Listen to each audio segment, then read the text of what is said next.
बाबा भोसले साहेब, मला नाही वाटत महाराष्ट्रात एवढा रगदार मंत्री दुसरा कुठला असेल. मी करतो म्हटलं करणारच.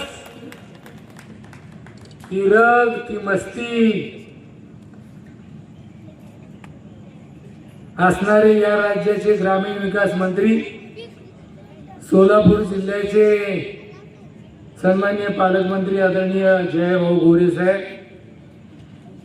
आमच्या तालुक्याचे ज्येष्ठ नेते आदरणीय शंकरराव गाडवे सर, दहीशेदादा, शशीदादा, अविनाशराव ऋषी सभापती झाला तो फक्त या दोघांच्या मुळच झाला. खंडाळा तालुक्याच्या आम जनतेच्या वतीनं आमच्या तालुक्याला समाज कल्याण सभापतीपद दिल्यामुळं तुमच्या दोघांचे आभार. अतुलला 61 झाली नाही, 71 झाली नाही. अतुल एसवायने ठरवलं होतं भाजपचं सरकार आल्याशिवाय वाढदिवस करायचाच नाही. आणि अतुल तुझं बी सांगलं, एसवाय नेमके तुला मिळाले. फक्त अविनाशाने तू बोलताना अतुल असं बोलला की 12 गावं माझ्या मतदारसंघातील जिल्हा परिषद, भारतीय जनता पक्षाचा प्रत्येक कार्यकर्ता या तालुक्यातल्या प्रत्येक वाडी वस्तीमध्ये गावात काम करेल ही जबाबदारी आपली आहे. त्याकरता आपल्या सर्वांची ती जबाबदारी आहे. मुळामध्ये हा कार्यक्रम राजकीय भाऊ नाहीये बाबा. कार्यक्रम आहे यशवाईंचा जन्मदिन आणि लग्नाचा वाढदिवस. तसं या तालुक्यातलं यशवाई पवार एक वेगळं व्यक्तिमत्व आहे. मुळामध्ये भाऊ ते सर्व्हिसला होते आणि दयशील आता 2 मिनिट ते सर्व्हिसला होते शंकरराव गाडवे सरांच्या शाळेत. गाडवे सरांच्या शाळेत त्यांनी सर्व्हिस केली. सर्व्हिसमध्ये काय हा गडी रमला नाही म्हणून स्वर्गीय माधवराव दायगुडेंना गाठलं आणि बोलता येत नाही म्हणून करता सर्टिफिकेट मिळवलं आणि आगामी निवडणुकीमध्ये राजकारणात उतरले आणि निवडणुकीच्या मैदानात हा गडी आला. मला वाटतंय जेवढे जेवढे पद आहेत तालुक्यात ते दूध संघाला चेअरमन झाले, मार्केटला चेअरमन झाले, पंचायत समितीला सभापती झाले, सगळ्या पदावर गेले, पण पेन्शन मात्र चालू. त्यांना बोलता येत नाही म्हणून पेन्शन आहे. पेन्शन ज्यांच्यामुळे मिळाली ते तुमच्या उजव्या हाताला घेणारा तुमच्या मध्ये आहे. आणि काय म्हणजे मुळामध्ये सगळं वातावरण शालीन आहे. शालीनताई त्यांच्या नशिबात आल्या. पण राजकीय दृष्ट्या कार्यकर्ता हा जर बघितला तर या तालुक्याच्या काँग्रेसचे ते अध्यक्ष होते. मी सहज म्हणलं तात्या कधी कुठल्या पक्षाची एखादी पावती फाडली का?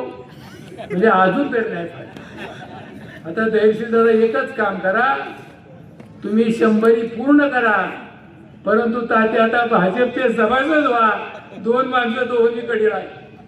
त्यामुळे तात्यांचा हा वेगळा आगळा कार्यक्रम आहे. आणि या कार्यक्रमामध्ये हे 2 नेते कदाचित भाऊ आणि बाबा तुम्ही दोघं या कार्यक्रमाला, आणि असा राजकीय कार्यक्रम बाबा भारतीय जनता पक्षाचा या तालुक्यामध्ये पहिलाच होत असेल. तर आता आम्ही सुद्धा या व्यासपीठावर नवीनच आहे ना. हे खालच्यातले बरेच गडी आम्ही वेगळ्या बावकीत होतो,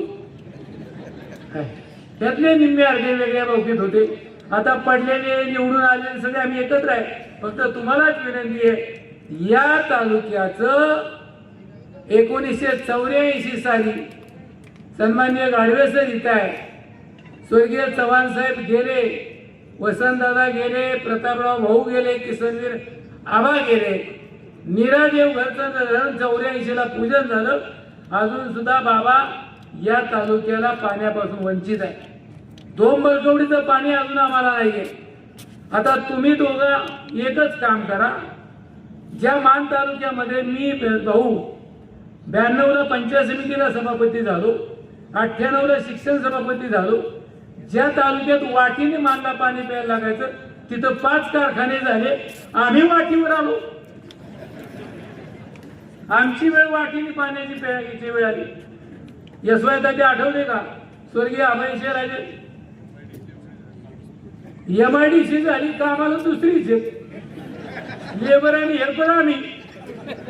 आमचं काम तुम्ही काय बोलू नका. आम्ही लेबर हेल्परच्या पुढे गेलो नाही. आमची जमीन विकणाऱ्या गडी जर स्टेटवर गेलं तर त्याला म्हणतात बाहेर हो, आणि ज्याचा ह्या तालुक्याशी संबंध आहे तो आमच्या समोर हात जातो. मुळामध्ये या तालुक्यातली राजकीय जर परिस्थिती बाबा बघितली, आदरणीय स्वर्गीय अभयशेराजे भोसलेंनी या तालुक्यासाठी खूप केलेलं आहे. बाबा जे भाऊ जे केलंय ते केलंय. आणि जयकुमार गोरे साहेबांनी, तुम्ही दोघांनी खरं तर आमचं चंद्रकांत यादव नाही चंद्रकांत यादव ही मंडळी निवडून यायला खरं तर ऋषी असेल, त्याच्यानंतर अतुल असेल, चंद्रकांत यादव असतील, हे निवडून आलेले गडी फक्त तुमच्या दोघांच्या मुळे आणि भारतीय जनता पक्षामुळेच आले.